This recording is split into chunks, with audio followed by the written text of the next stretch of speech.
Isenberg Elementary School celebrates reading without walls, reading with diversity.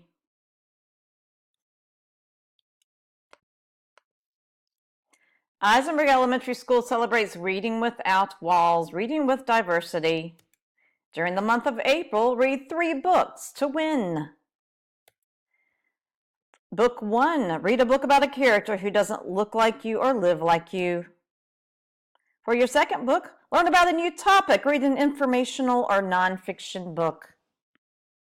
For your third book, in celebration of the month of April, read a book of poetry. Read a book about jazz. Read a funny book or read a book from the school or public library. April is National Poetry Month, Jazz Appreciation Month, National Humor Month, and School Library Month. Students who read books in all 3 categories by April 30th can attend a pizza and ice cream party.